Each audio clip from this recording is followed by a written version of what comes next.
Et on va vous proposer un pour-contre spécial retraite, encore une fois inspiré un peu du rapport Moreau qui va arriver en fin de semaine. La première question est pour Michel. Pour ou contre l'idée d'augmenter les cotisations patronales?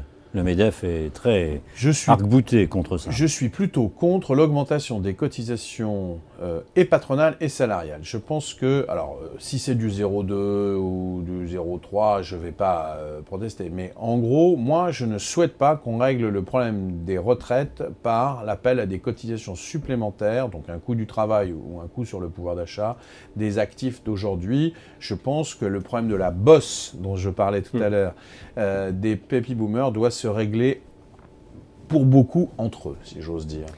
Est-ce que vous êtes pour ou contre mettre en place des congés de fin de carrière ou un supplément de retraite? Il en est question pour les travailleurs exposés à la pénibilité. Alors, je suis favorable et en même temps, j'ai envie de dire, la pénibilité, d'abord, il va falloir qu'on se mette d'accord, parce que chacun voit sa pénibilité à sa porte. Et deuxièmement... Vous êtes pour une approche un peu stricte de la pénibilité? D'abord, je suis pour une approche très stricte de la pénibilité, et je suis pour que l'essentiel de la pénibilité soit traité en temps réel. C'est-à-dire que si vous faites... moi, je m'occupe beaucoup des hôpitaux, je suis responsable des hôpitaux de Paris.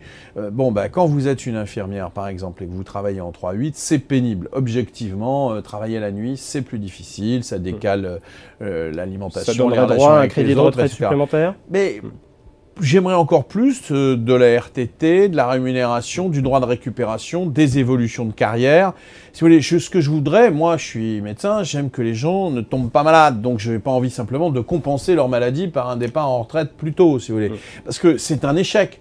Si on dit vous allez partir en retraite plus tôt parce que vous allez mourir plus tôt, hein, ce qui est un peu l'idée, c'est quand même pas très exaltant. Alors ça existe, j'en prends acte, mais en même temps, j'aimerais qu'on traite la qualité du travail. Et je pense que la question des retraites doit être une véritable introspection sur ce que c'est que la santé au travail. Parce que la santé publique a des choses à dire sur la santé des travailleurs, notamment à partir de 50 ans. Il y a des progrès considérables à faire. Donc écoutons tout ce qu'on a à dire sur le sujet.